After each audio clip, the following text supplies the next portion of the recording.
Hello, welcome everyone.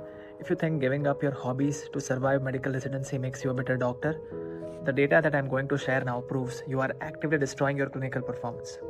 I tracked 180 days of my physiological fitness tracker based metrics and mapped them against my 80-hour a week residency schedule and cross referenced the results with the clinical literature on physical burnout.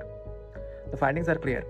Abandoning your hobbies, your extracurriculars directly spikes your exhaustion and workplace disengagement that may make you a bit detached to the academics, research, and most importantly, the patient care aspect.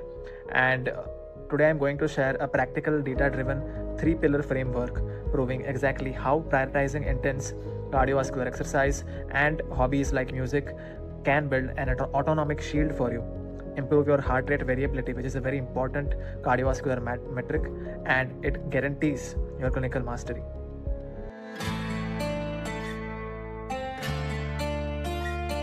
To perform high-stakes tasks like patient counseling or precise procedural injections, a physician's nervous system initiates a massive physiological response. The heart rate spikes into high-stress zones, and adrenaline floods the system to maintain focus. The medical system tries to regulate this massive cognitive and physical burden through interventions like the ACGME 80-hour weekly work limit. But regulating hours has not solved the underlying physiological drain. Specialties with intense procedural and cognitive demands, like internal medicine and radiology, consistently report some of the highest rates of clinical exhaustion.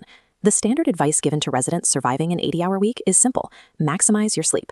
Get home, turn your brain off, and rest passively.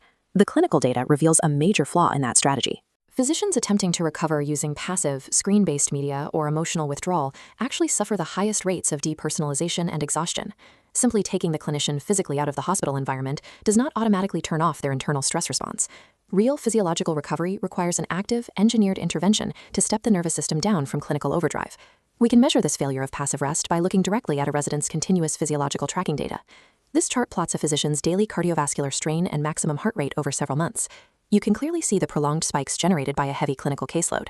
When the physician attempts to recover from these spikes using passive rest, like watching television or scrolling the internet, their overnight physiological recovery scores completely tank, falling below 50%. Conversely, when we isolate the days where the physician engaged in an active recovery protocol, specifically complex physical tasks or hobbies post-shift, their autonomic system properly resets, resulting in optimal 90+% recovery scores.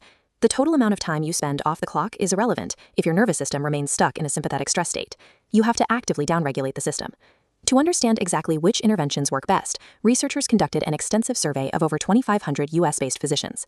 They mapped out the participants' clinical exhaustion levels and cross-referenced them against participation in a list of 117 distinct extracurricular hobbies. This is a plot comparing the number of active hobbies a physician maintains against their mean exhaustion score. The data shows a direct inverse relationship. As a physician scales their extracurricular engagement from 0 up to 5 active hobbies, their clinical exhaustion steadily drops. Looking at the mean disengagement score, we see the exact same trend. Protecting time for external interests actively preserves a doctor's emotional connection to their patients. Engaging in a complex active task like playing tennis or reading a challenging book forces a neurological reset. It demands immediate cognitive presence, which pulls the body out of the stress loops generated during the workday. Now look at this chart tracking former hobbies. When a resident inevitably decides they are too busy and abandons their outside interests, their clinical exhaustion sharply spikes.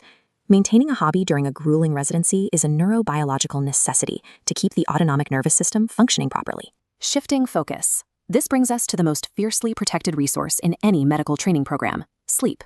A common misconception is that spending 8 hours in bed guarantees 8 hours of physiological repair. Here is a comparison of total time in bed against actual sleep efficiency on high-stress days. While the physician logged over 500 minutes in bed, their nervous system was still running hot, leaving their deep, slow-wave sleep severely compromised. To correct this inefficiency, Dr. Shaw relies on a strict evening protocol to force a transition. He finishes dinner exactly 3 hours prior to sleeping and pairs this with a structured box breathing routine. He also strictly replaces passive screen time with physical books, forcing his cognitive focus away from the backlit devices that suppress melatonin production. Once this pre-sleep buffer is implemented, the area chart shows a massive surge in both slow-wave and REM sleep durations, maximizing the restorative value of the hours available. Total hours logged mean very little if the body is too stressed to enter deep sleep. The quality of the transition determines the quality of the rest. The primary psychological barrier keeping physicians from maintaining this active recovery is perfectionism. If a resident cannot find a full, uninterrupted hour to train, they assume it isn't worth doing at all.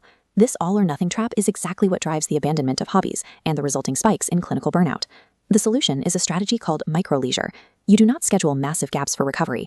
You populate the schedule with specific, high-intensity microblocks squeezed between clinical obligations. The wearable data validates this approach, showing a consistent pattern of 16-minute runs and 10-minute high-intensity intervals. Studies on resident physicians show that engaging in just 15 minutes of daily exercise at 70% of your maximum heart rate actively modulates cortisol levels. That short, intense burst physically clears stress molecules out of the bloodstream, improving personal resilience before the next shift. To ensure these microblocks happen, you eliminate all friction. If that means hitting the gym at 6 p.m. directly in your work scrubs so you don't have to change clothes, you do it.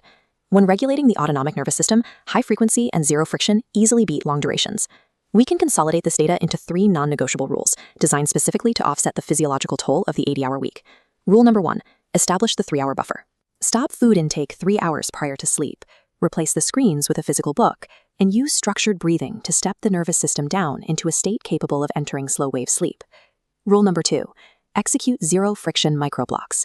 Take 10 to 15 minutes immediately after a high-stress hospital shift to exert physical energy and clear out cortisol. Ignore the need for a perfect 60-minute workout or proper gym attire. Rule 3, treat your hobbies as mandatory maintenance. Stop viewing sports, reading, or playing an instrument as optional leisure activities. They are required, active interventions that protect you from clinical depersonalization. Your diagnostic accuracy and surgical precision tomorrow rely entirely on how strictly you engineer your recovery today.